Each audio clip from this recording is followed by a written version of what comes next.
Buenas noches, ¿cómo están? Por favor, esperaremos un ratito más hasta que el resto de sus compañeros termine de ingresar a la reunión.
Minutito más y arrancamos, por favor.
Bien, vamos a empezar, por favor. Vamos a avanzar el tema. Ya a partir de esta unidad temática, eh, vamos a ver el tema de la argumentación de forma un poquito más práctica. Bueno, aquí un poquito más práctica en las siguientes unidades temáticas, ya de forma más pragmática. También vamos a ver, vamos a enganchar una vez que vemos bastantes elementos de la argumentación hacia lo que es el litigio. Primero vamos a estudiar lo que son los elementos de la argumentación, eh, varios temas relacionados al mismo también. Luego vamos a ver lo que es el estudio de la teoría del caso para entender un poco este tema de la argumentación, pero relacionándolo también con lo que es el, perdón, con lo que es el litigio. Y finalmente vamos a, bueno, no finalmente, con todo ello lo que vamos a hacer es estudiar el ámbito del litigio a partir de materias de lo que es en el ámbito ordinario, constitucional, agroambiental, y estudiar sobre todo lo que es la estructura de las resoluciones judiciales para ver precisamente todo esto, primero si cumple con lo que ahora vamos a ver, la estructura de la argumentación. Si una resolución judicial efectivamente es suficientemente motivada, razonada en derecho, cumple con esa carga argumentativa y sus elementos que ahora lo vamos a ver, y pues también para ver, de acuerdo a la implementación de lo que es la teoría del caso, para entender lo que es la técnica del litigio, si es que los sujetos procesales pues demuestran lo que es sus pretensiones ante la autoridad judicial. Entonces, a partir de esta unidad temática, con base a lo que han estado viendo, una pequeña introducción de esto sería lo que vieron en la anterior clase, o bueno, no lo que vieron, sino desde un trabajito de lo que es claro, el sábado, no, del profesor Miguel Carbonell, no me acuerdo si ya les he pasado los videos, creo que sí. Pero bueno, si ya lo hemos hecho, si ya les he pasado dos videos cortitos del profesor Miguel Carbonell, es una manera de introducción a este tema de la estructura de la argumentación. Y si no, pues lo vamos a ver, para disculpar, estoy un poco volada con varias cosas que justo estos días se me han ido acumulando. Pero bueno, estructura de la argumentación jurídica. Para entender esto, es importante que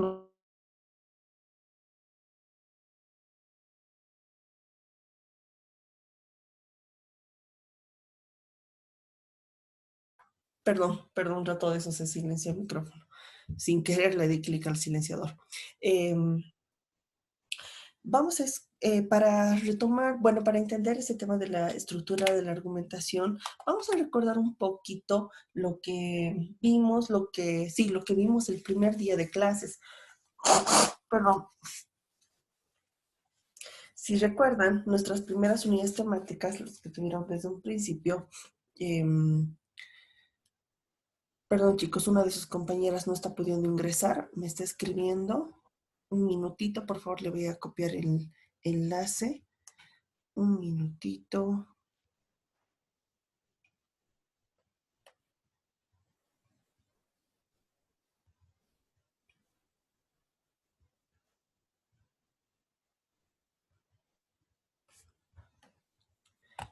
Ya, le envié justo el enlace a uno de esos compañeros que no estaba pudiendo ingresar.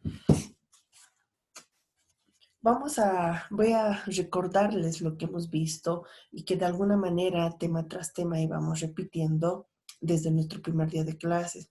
Lo que es la diferencia entre un Estado legislado, un denominado Estado legislado de derecho y un Estado constitucional de derecho, un Estado legislado de derecho que ha tenido su vigencia hasta la segunda década del año del siglo XX, y un Estado constitucional de derecho que empieza a construirse desde mitad de la segunda década del siglo XX, 1925, por ahí, hasta ahora que todavía se está construyendo el boom para que todo, sobre todo, pues se estabilice o se sienten los principios fundamentales del Estado constitucional de derecho, pues ocurre después de la Segunda Guerra Mundial.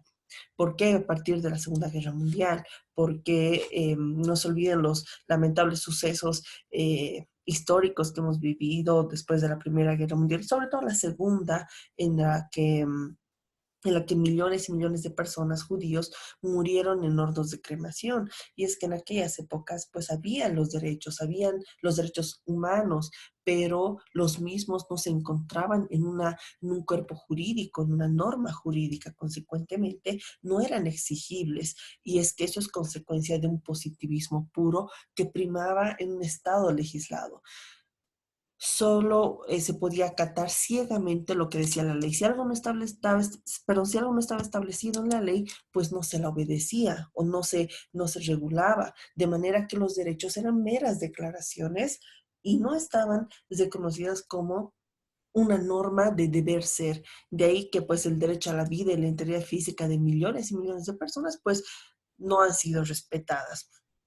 que ya eso en el plano de lo que es el derecho internacional de los derechos humanos, estudiando aquello, pues podemos ver de que precisamente a raíz de esto es que se ingresa a una etapa de positivación intensa y judicialización de los derechos humanos. Ahí han nacido los principales tratados y convenios internacionales, organismos de protección de derechos humanos, pero lo importante es que se ha dado una dimensión a lo que es un Estado constitucional de derecho, un Estado constitucional en el que la norma suprema no es una ley simple, pura, una ley muerta, una ley cuyo lema es dura lex ser lex, es decir, dura es la ley, pero es la ley, una ley que no necesariamente es justa.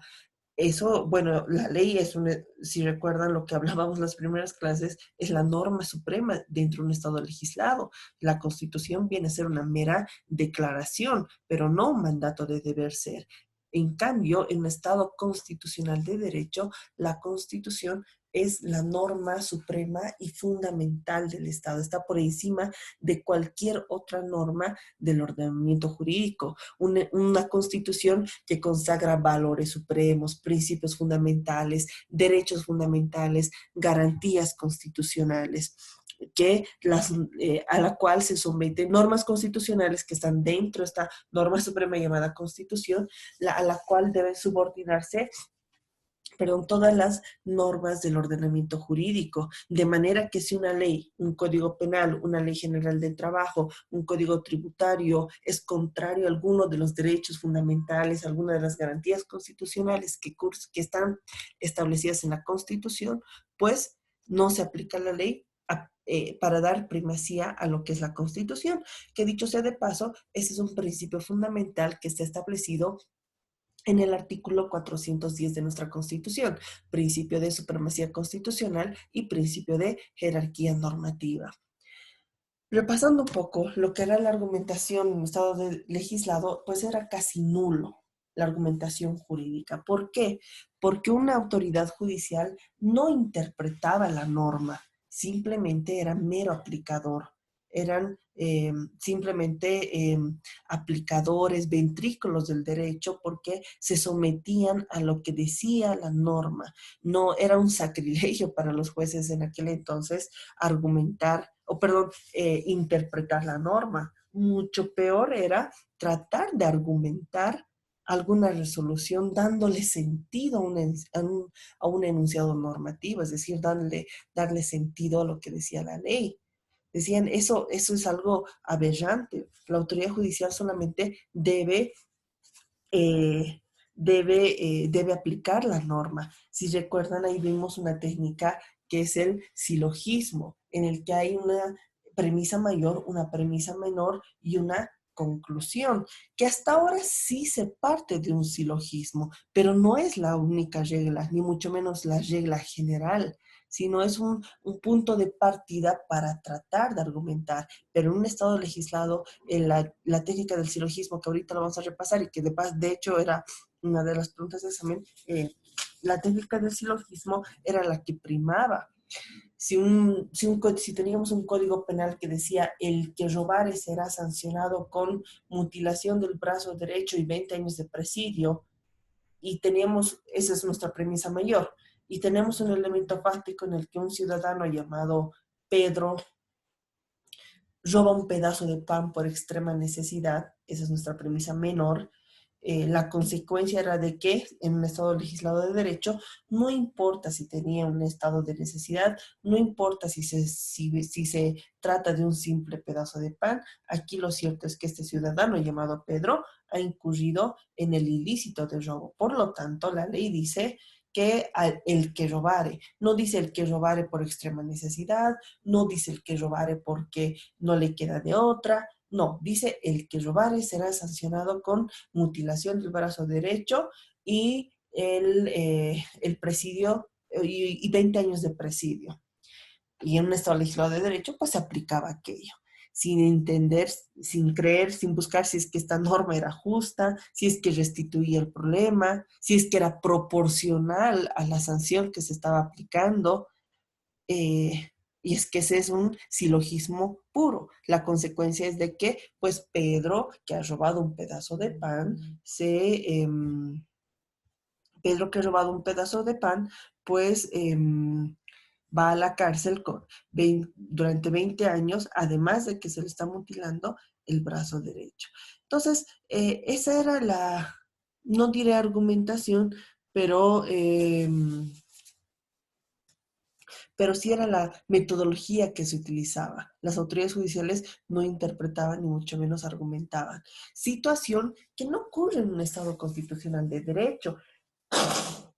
Perdón, porque la autoridad judicial no se sujeta a la ley, se sujeta a la Constitución.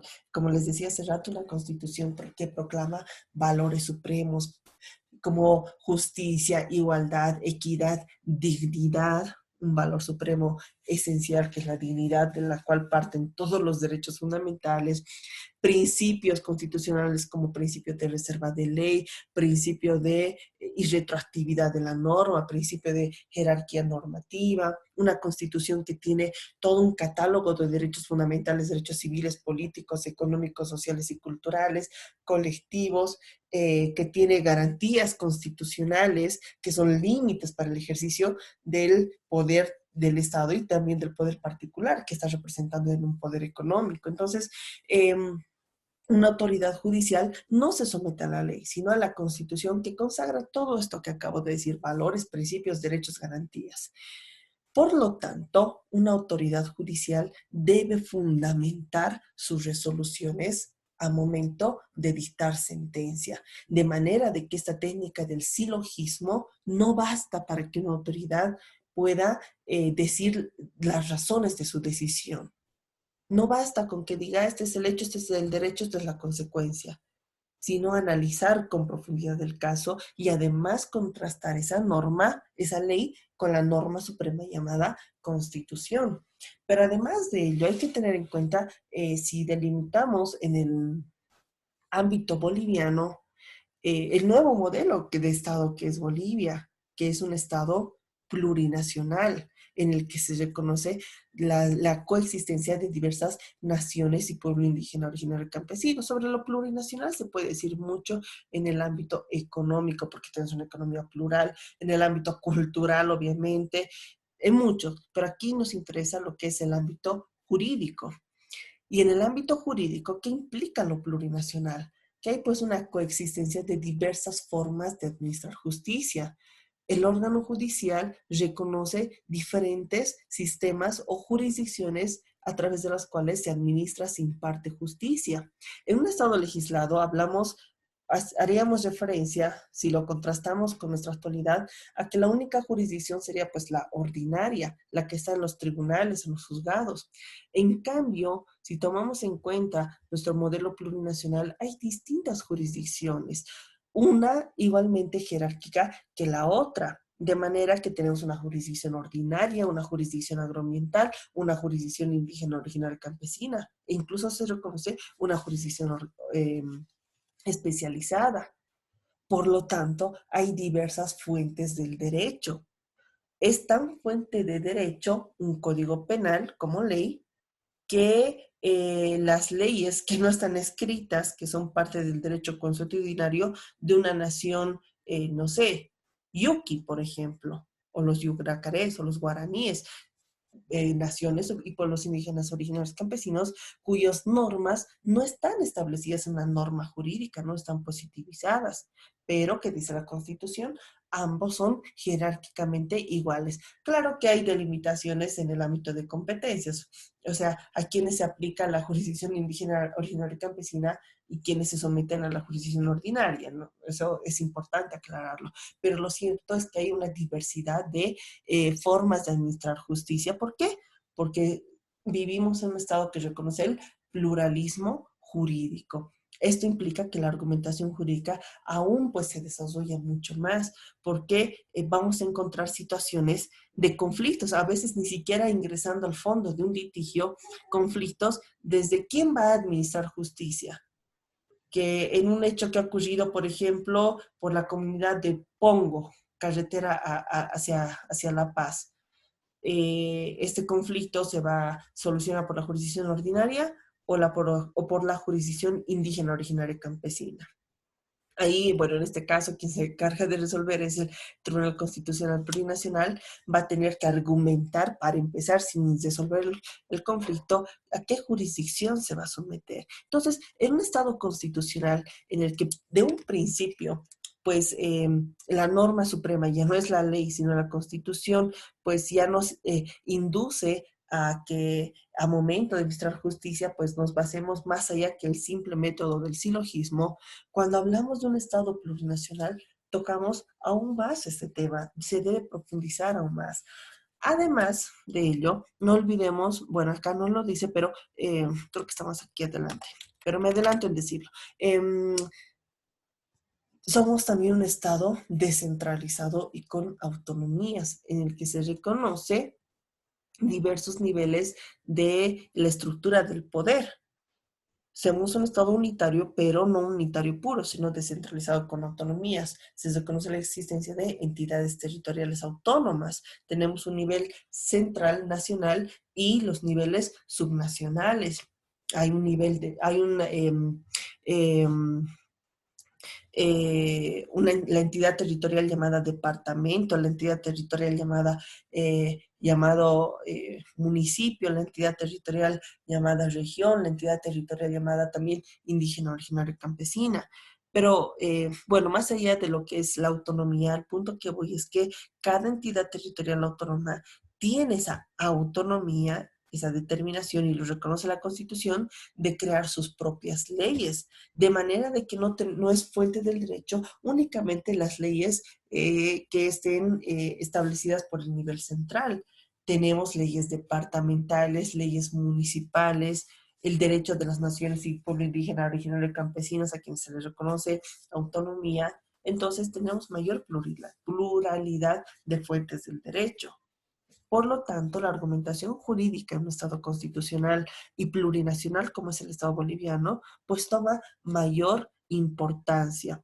¿Importancia dónde? En la administración de justicia. ¿Por qué? Porque una autoridad judicial ahora debe saber si va a aplicar la jurisdicción ordinaria o la jurisdicción agroambiental o la indígena, originaria y campesina. Si se va a encontrar con una norma que aparentemente es contraria a la Constitución, y si una de las partes le pide promover una acción de inconstitucionalidad respecto a esa norma, pues tiene que hacerlo la autoridad judicial. ¿Por qué? Porque la norma suprema es la Constitución. Pero además de ello, una autoridad judicial al momento de dictar resoluciones no debe utilizar únicamente el método del silogismo puro, un método en el que diga este es el hecho, este es el derecho y esta es la consecuencia, o esta es una premisa mayor, premisa menor y su conclusión. No, debe razonar, debe fundamentar, debe motivar su resolución, debe expresar los motivos de su decisión la autoridad judicial. Ese es el papel que toma la argumentación jurídica en nuestro modelo de Estado constitucional y además plurinacional. ¿Qué características tiene? Perdón, chicos. ¿Qué características tiene la argumentación jurídica en el Estado constitucional y plurinacional? Algo de esto ya lo vimos también en nuestras primeras clases, pero lo vamos a repasar. Principio de constitucionalidad, que significa que no, o sea, supera el principio de legalidad en el que la norma suprema era la ley, sino ahora es la Constitución. Consecuentemente, todas las leyes del ordenamiento jurídico, además que los actos tanto de gobernantes como de gobernados, se someten a la Constitución. La Constitución política del Estado es normativa. Dentro de lo que es un Estado legislado, la Constitución simplemente era declarativa. Es decir, sí se declaran derechos, se declaran libertades de las personas, se declaran buenas intenciones, pero eso no es norma. La norma es la ley. Así se decía en un Estado legislado. En cambio, en un Estado constitucional, la Constitución es norma, es un mandato de deber ser, es una norma jurídica positiva, pero no solamente es una norma, sino que es la norma de normas, es la norma suprema y fundamental del Estado. Ya no es meramente declarativo, meramente un pacto político. Es una norma jurídica, pero además la norma suprema y fundamental del Estado.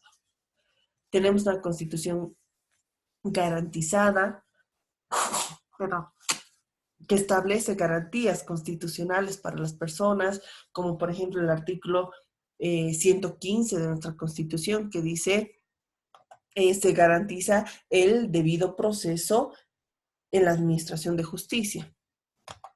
Es una constitución que tiende a garantizar a las personas la búsqueda de ese valor supremo fundamental llamado justicia.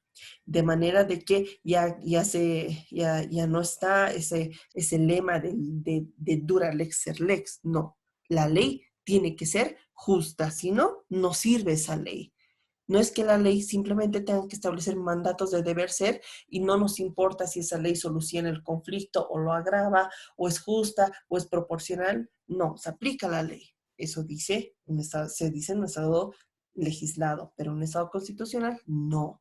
La ley debe buscar la justicia, debe decomponer esa armonía social, debe someterse a una constitución que establece garantías constitucionales para las personas como límites al ejercicio del poder y además de ser remedios en caso de vulneración de los derechos fundamentales. Precisamente otra característica del Estado constitucional es la preferencia por los derechos humanos. Mucho hablamos de que se debe interpretar la norma, pero ¿cómo vamos a interpretar? Un primer punto o criterio de interpretación es precisamente la preferencia por los derechos humanos. Si una norma atenta contra los derechos fundamentales, derechos humanos de una persona, pues hay que interpretarlo mejor esa norma de forma más favorable. Y de no ser posible, pues se tendrá que expulsar del ordenamiento jurídico. ¿Por qué? Porque un punto de partida, un principal punto de partida para entender, para interpretar las leyes, que dicho sea de paso, en el Estado legislado, les recuerdo que no se interpretaban las leyes, simplemente se las aplicaban. Pero una autoridad judicial en un Estado constitucional, si quiere interpretar la ley, tiene que partir por un criterio principal, que es el de la preferencia por los derechos humanos, de manera de que tiene que velar por el respeto, resguardo y protección. La autoridad judicial al momento de resolver sus casos, el resguardo, la promoción y protección de los derechos humanos de las personas. Bueno, de acuerdo al contenido de lo que es una constitución, que tiene una dimensión axiológica, dogmática, orgánica, pues encontramos normas axiológicas. ¿Por qué? Porque consagra valores supremos, principios fundamentales, una constitución dogmática porque consagra derechos fundamentales, garantías constitucionales. De manera que en la constitución existe toda una pluralidad de esto, valores supremos. ¿Qué son los valores o valores supremos? Son los máximos ideales que se propone alcanzar un Estado en su construcción como sociedad. En nuestra Constitución la tenemos en el artículo 8, parágrafo 2. Justicia, igualdad, equidad, reciprocidad, equidad de género, igualdad de oportunidades, dignidad, son esos máximos ideales que propone alcanzar un Estado. Todo Estado, toda sociedad quiere ser justa. Toda sociedad aspira a que sus cohabitantes vivan una vida digna, valor supremo, dignidad, ¿no? Entonces, una constitución, eso es a manera de ejemplo. Todos los valores supremos están descritos en el artículo 8, parágrafo segundo de nuestra Constitución. Entonces, tenemos una pluralidad de valores, pluralidad de principios, principios como el artículo 12, separación de funciones, de manera de que no están todos sometidos al órgano legislativo, que también era una de las características del Estado legislado, sino que hay independencia. Ahora, en un Estado constitucional hay independencia en los órganos a través de los cuales se ejerce el poder. Ese es un ejemplo de un principio fundamental. Otro principio, artículo 123, principio de irretroactividad de la norma. La ley dispone para lo venidero, nunca con carácter retroactivo, bueno, salvo en materia de corrupción. Eso es algo nuevo de nuestra Constitución y lo que ya conocíamos también. Salvo que en materia de laboral, cuando beneficia al trabajador, y salvo en materia penal cuando beneficie al procesado. Pero por lo demás, la ley dispone para lo venidero. Eso es un ejemplo de un principio fundamental. Que también hay una constitución, derechos y garantías. En nuestra constitución tenemos un amplio catálogo de derechos fundamentales desde el artículo 15 hasta el 107, dividido en 5 grupos: los derechos denominados fundamentales, los derechos civiles, los derechos políticos, los derechos económicos, sociales y culturales, y los derechos colectivos de las naciones pueblo indígena, originario, campesinas. Pero además de garantías, garantías normativas, garantías jurisdiccionales, las jurisdiccionales que se constituyen en remedios jurídico-procesales cuando se vulneran los derechos. Y estas son las denominadas acciones de defensa: acción de libertad, acción de amparo, acción de protección de amparo constitucional, acción de protección de privacidad, acción popular, acción de cumplimiento. Entonces, eh, esa es una característica también del Estado constitucional: pluralidad de valores, pluralidad de principios, pluralidad de derechos y pluralidad de garantías. Algunas se las he ido mencionando a manera de ejemplo que establece nuestra Constitución. Y finalmente, una característica, y les recuerdo que también hablamos sobre esto, es que hay un rol preponderante del juez. ¿Por qué hay un rol preponderante del juez? Porque la autoridad judicial no es un mero aplicador de la norma, es un intérprete de la norma. Y son denominados actualmente por el profesor italiano Gustavo Zagrebelsky, son llamados los señores del derecho. ¿Por qué?